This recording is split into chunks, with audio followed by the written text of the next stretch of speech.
राम मंदिर के दान पात्रों से चोरी हुई रकम का सही अंदाजा लगाना करीब नामुमकिन है। चढ़ावे की चोरी के मामले के जानकार सूत्रों के अनुसार दान के गबन में सीधे तौर पर शामिल 8 आरोपी जो कि गिरफ्तार किए जा चुके हैं, उनमें से कम 4 काफी पहले से ही राम मंदिर में काम कर रहे थे। वो सैनिक सिक्योरिटी सर्विसेज के कर्मचारी बाद में बने। इस प्राइवेट सिक्योरिटी एजेंसी की state bank of India cash management के लिए वो सेवाएं ले रहे थे। सवाल यही है कि क्या राम मंदिर में दान की चोरी का सही आंकड़ा कभी पता भी चल पाएगा या नहीं। नमस्कार, मैं हूं आकांक्षा और आप देख रहे हैं न्यूज़ 18 का डिजिटल प्लेटफॉर्म। तो राम मंदिर चढ़ावा चोरी मामले में सुप्रीम कोर्ट 13 जुलाई को सुनवाई करेगा। यह मामला अब सुप्रीम कोर्ट तक जा पहुंचा है।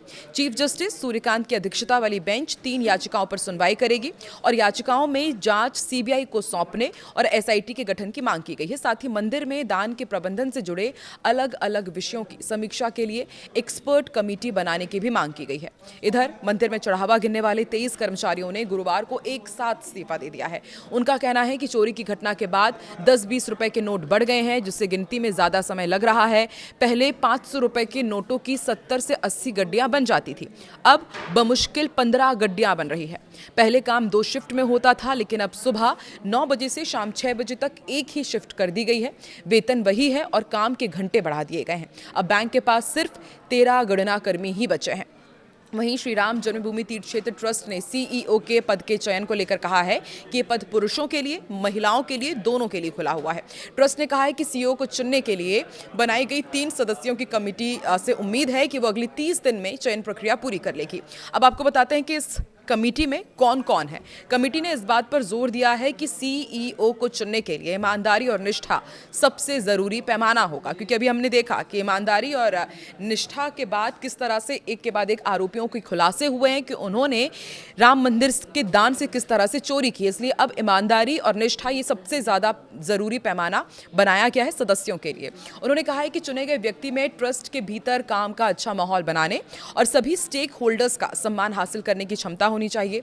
कमेटी में जस्टिस प्रमोद कोहली जो कि रिटायर्ड है, लेफ्टिनेंट जनरल विष्णुकांत चतुर्वेदी ये भी रिटायर्ड है और सुरेश हवारे शामिल हैं। कमेटी के सदस्य ने बताया कि कमेटी अपनी खोज को किसी खास प्रोफेशनल बैकग्राउंड तक सीमित नहीं रख रही है। इसके बजाय एक ऐसे व्यक्ति को खोजने पर जोर दिया जा रहा है जिसमें विनम्रता हो, समर्पण हो, ईमानदारी हो और भक्तों के लिए बिना थके काम करने की क्षमता भी हो।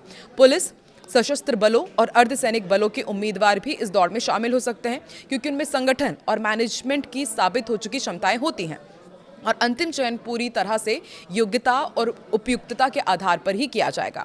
उम्मीद है कि कमेटी कॉर्पोरेट सेक्टर की तरह कोई औपचारिक खोज प्रक्रिया नहीं अपनाएगी। इसके बजाय संभावित नामों का चयन सिफारिशों और आवेदनों के आधार पर होने की संभावना है, जिसमें व्यवहार संबंधी गुण, सार्वजनिक छवि और ईमानदारी जैसे पहलुओं को काफी महत्व दिया जाएगा। सीईओ की जिम्मेदारी होगी कि वो जिला प्रशासन और दूसरी सरकारी एजेंसियों के साथ तालमेल बिठाएं और अयोध्या आने वाली बड़ी संख्या में श्रद्धालुओं के लिए सुचारू व्यवस्था भी सुनिश्चित करें। इस भूमिका का एक और अहम पहलू वित्तीय देखरेख होगा, जिसमें सीईओ से उम्मीद की जाएगी कि वो तय प्रक्रियाओं के अनुसार दान और अन्य वित्तीय मामलों का सही प्रबंधन सुनिश्चित करें। राम मंदिर में दान चोरी के 4 आरोपी अविनाश शुक्ला, अनुकल्प मिश्रा, लवकुश मिश्रा और करुणेश पांडे को महाकुंभ 2025 के दौरान कई अन्य स्वयं सेवकों के साथ उस समय काम पर रखा गया था, जो राम मंदिर के दान पात्रों में बहुत ज्यादा पैसा आने लगा था। उस समय एसबीआई के पास इस काम के लिए तुरंत आवश्यक कर्मचारी उपलब्ध नहीं थे। इसलिए श्री राम जन्मभूमि तीर्थ क्षेत्र ट्रस्ट के अधिकारियों ने ऐसे स्वयंसेवकों को तलाशा जिन्होंने पहले भी अहम कार्यक्रमों और आयोजनों को संभालने में अच्छा काम किया था। एक सूत्र ने बताया कि अनुकल्प मिश्रा मंदिर शिखर पर ध्वजारोहण समारोह, पहली और दूसरी वर्षगांठ के आयोजनों और दीपोत्सव जैसे अहम कार्यक्रमों में शामिल था। समय के साथ वो मंदिर से जुड़ी अहम बैठकों में एक जाना पहचाना चेहरा बन गया। उसने चंपत राय और अनिल मिश्रा का भरोसा जीत लिया था और समय के साथ अनुकल्प को अपने परिचितों को ट्रस्ट के पदाधिकारियों से मिलवाने का मौका मिला और पिछले साल महाकुंभ के दौरान दान की धनराशि गिनने का काम सौंपे जाने से काफी पहले ही उसने उनकी नियुक्तियां करवा दी थी। दशकों से भगवा संगठनों से जुड़े होने के कारण ट्रस्ट के पदाधिकारियों और प्रशासकों ने चढ़ावे की गणना के लिए स्वयं सेवकों को तैनात करते समय उन पर भरोसा किया और यही भरोसा उन पर भारी पड़ गया। चारों आरोपी दान राशि गिनने का काम मिलने से पहले ही राम मंदिर के काम से जुड़ गए थे। दान पात्रों से इकट्ठी हुई राशि को मैनेज करने के लिए वाराणसी की प्राइवेट एजेंसी सैनिक सिक्योरिटी सर्विसेज को बाद में लगाया गया। जब तय एजेंसी आई तो इसने जो स्वयंसेवक पहले से ही गणना का काम संभाल रहे थे, उन्हें 40 अन्य युवाओं के साथ काउंटिंग एजेंट के रूप में तैनात कर दिया।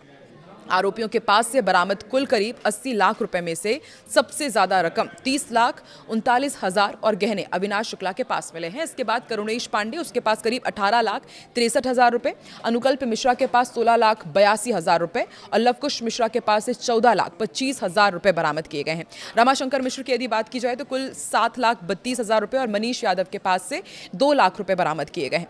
गिरफ्तार किए गए 2 लोग रमाशंकर यादव उर्फ टिन्नू और सुभाष श्रीवास्तव की राशि की गणना करने में सीधी भूमिका नहीं थी। मंदिर से जुड़े एक अंदरूनी सूत्र की यदि बात की जाए तो उनकी पुष्टि पुलिस की जांच से हो रही है। पुलिस इन्हीं 4 लोगों को केंद्र में रखकर जांच आगे बढ़ा रही है। पुलिस अविनाश, अनुकल्प, लवकुश और करुणेश की रिमांड लेना चाहती है। इस घटनाक्रम पर बारीकी से नजर रखने वाले वकील प्रांशु अग्रवाल ने कहा है कि दान की चोरी का यह मामला नैतिक पतन का उदाहरण है। किसी भी सरकारी या निजी संस्था की तरह सत्ता और लालच कुछ लोगों को भ्रष्ट बना देता है और वो कमियों का फायदा उठाते हैं। कैश से घिरे रहने के कारण समय के साथ उनके संस्कार भी बिगड़ने लगते हैं। उन्होंने कहा कि ट्रस्ट और बैंक के पदाधिकारियों को निश्चित रूप से लापरवाही और ढिलाई के लिए दोषी ठहराया जाना चाहिए और महत्वपूर्ण मामलों से निपटने में लापरवाही बरतने के लिए उन पर भी कार्रवाई होनी चाहिए। आंतरिक नियंत्रण और जांच पड़ताल की कमी से यह अपराध हुआ है। चोरी हुई रकम की सही मात्रा और इस घटना की अवधि का पता नहीं लगाया जा सकता। सोचिए, एक वकील भी कह रहा है कि इस पूरे मामले में कितनी रकम चोरी हुई है और ये कब से हो रही थी, इसका पता चल ही नहीं सकता। क्योंकि साल 2024 में 22 जनवरी में जब रामलला स्थापित हुए, उसके बाद आपको भी पता है कि कितनी बड़ी संख्या में, कितनी बड़ी मात्रा में सभी ने दिल खोल कर दान किया था, क्योंकि उनके रामलला 500 साल बाद उस मंदिर में विराज रहे थे। वहीं पर इतनी बड़ी चोरी हुई है। आपको क्या लगता है, क्या बड़े मगरमच्छ इस पूरे मामले में धर दबोचे जाएंगे या फिर इसी तरह छोटी मछलियों को दाना देकर के इसी तरह से निशाना बनाया जाएगा? कौन है मुख्य आरोपी? आपको क्या लगता है किस तरह का एक्शन इस तरह से जिन्होंने चोरी की है उनके ऊपर लेना चाहिए? कमेंट सेक्शन में जरूर बताएं।